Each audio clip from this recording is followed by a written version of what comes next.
नमस्कार। यदि मैं आपसे पूछूं कि आप विश्वामित्र का परिचय कैसे देंगे, तो आप क्या कहेंगे?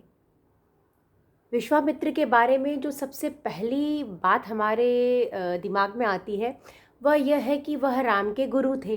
राम उन्हें अपना गुरु मानते थे और राम की हम आराधना करते हैं। और विश्वामित्र भी एक साधारण मानव के रूप में उनका जन्म हुआ था। परंतु ऐसी क्या बात हो गई विश्वामित्र के अंदर, उन्होंने ऐसी क्या पात्रता दिखाई कि वह स्वयं भगवान के गुरु हो गए। जिन राम को हम अपना आराध्य देव मानते हैं, वह राम विश्वामित्र को प्रणाम किया करते थे, जो कि एक मनुष्य साधारण मनुष्य थे। परंतु उनका जन्म विश्वामित्र का साधारण मनुष्य के रूप में अवश्य हुआ था। परंतु उन्होंने जो उपलब्धियां पाई वो अपनी मेहनत से। तो ये जो विश्वामित्र की कथा है, वह सूचक इस बात का भी है कि मानव जीवन की संभावनाएं जो होती हैं वह अनंत होती हैं। इतनी अनंत होती हैं कि यदि व्यक्ति अपनी वृत्तियों पर मेहनत करके धीरे धीरे करके नियंत्रण कर ले, तो यह संभव है कि स्वयं वह भगवान भी जो है वो उस व्यक्ति को अपना गुरु बना सकते हैं। भले ही वह जो ईश्वर है उन्होंने मानव के रूप में जन्म लिया है, परंतु राम जिन्हें प्रणाम करें वह कोई साधारण व्यक्ति तो हो नहीं सकता।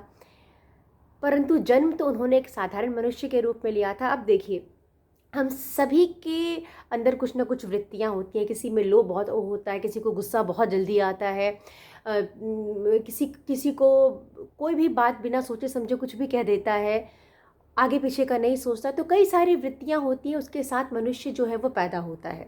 हम ऐसे नहीं पैदा होते हैं कि सभी गुणों के साथ ही पैदा होते हैं, परंतु जो अपनी वृत्तियों को देखता है, और देखेगा कब व्यक्ति, जब उसे आत्मबोध होगा। तो जब व्यक्ति अपनी ही वृत्तियों को देखता है और यह आशा करता है, यह अभिलाषा करता है कि एक दिन धीरे धीरे करके उन वृत्तियों पर वह नियंत्रण पाता जाएगा, तो वह व्यक्ति बहुत ऊंचा उठ सकता है अपने परिश्रम के बल पर।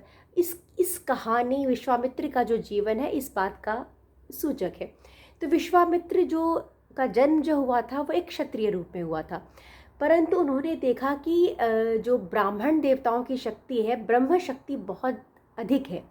तो उन्होंने क्षत्रिय जीवन को त्यागा और वह कैसे एक राजा से ऋषि बने, ब्रह्मर्षि, यहाँ तक कि ब्रह्मर्षि के पद को उन्होंने पाया। और यह उनके लिए बिल्कुल आसान नहीं था, क्योंकि जितना हम देखते आम लोगों में क्रोध होता है, विश्वामित्र में उससे क्रोध कहीं ज़्यादा ही था। उन्हें बहुत छोटी छोटी बातों पर बहुत अधिक गुस्सा आता था। आप कह लीजिए उनके अंदर क्रोध था, उनके अंदर अहंकार था, काफ़ी अहंकार था उनके अंदर, क्योंकि उन्होंने वशिष्ठ जी के साथ बहुत उल्टी सीधी बातें की। तो उनके अंदर अहंकार भी बहुत था कि वो बड़े शक्तिशाली राजा हैं। तो क्रोध है, अहंकार है, काम भावना है, परंतु सभी पर उन्होंने धीरे धीरे नियंत्रण किया। तो सबसे पहले जब उन्होंने देखा कि ब्राह्मणों की शक्ति इतनी है, तब उन्हें लगा कि मुझे चित्त को भी अपने साफ करने की आवश्यकता है। बिना मैं अपने मन को साफ किए यह नहीं कर पाऊंगा। परंतु मन का साफ करने की यात्रा इतना आसान नहीं था। अथक प्रयास लगा उन विश्वामित्र जी को, अथक प्रयास लगा और बहुत बहुत ही कठिन तपस्या उन्होंने की। तब जाके उन्हें जो अपने अहंकार पर नियंत्रण पाया, उन्होंने बहुत हद तक अपने क्रोध पर नियंत्रण पाया।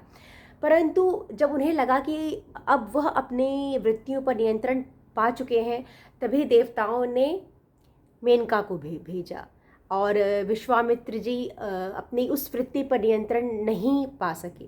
परंतु जब बाद में उन्हें यह समझ आता है और वह फिर उस वृत्ति पर नियंत्रण पाने के लिए फिर तपस्या करते हैं, और इसके बाद जब रंभा आती है तब वह समझ जाते हैं कि ये देवताओं की कोई चाल है। वो अपनी तपस्या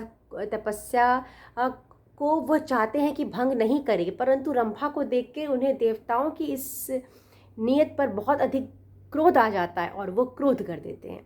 तो अभी तक उनका जो उनके अंदर जो काम की भावना थी वह चली गई, परंतु क्रोध जो था वह अभी भी नहीं गया। तो धीरे धीरे धीरे धीरे किस तरह से उन्होंने अपनी वृत्तियों पर नियंत्रण पाया है। तो किसी भी ये जो कहानी है विश्वामित्र की, यह दिखाती है कि मानव जीवन की जो संभावनाएं हैं वह अनंत हैं, और यह आवश्यक है उसके लिए आत्मबोध हो।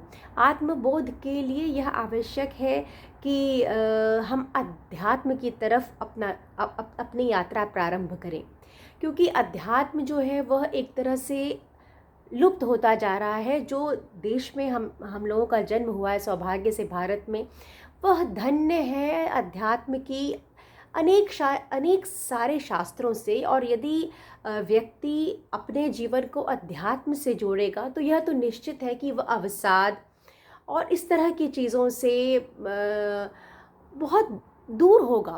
वह इन चीज़ों से बहुत दूर होगा। और हमें अपने देश को बचाना है तो यह आवश्यक है कि हम अपने युवाओं को, बच्चों को अध्यात्म की तरफ मोड़ के देखें, जिससे उन्हें आत्मबोध हो, उन्हें कुछ अपनी वृत्तियों के बारे में पता चले।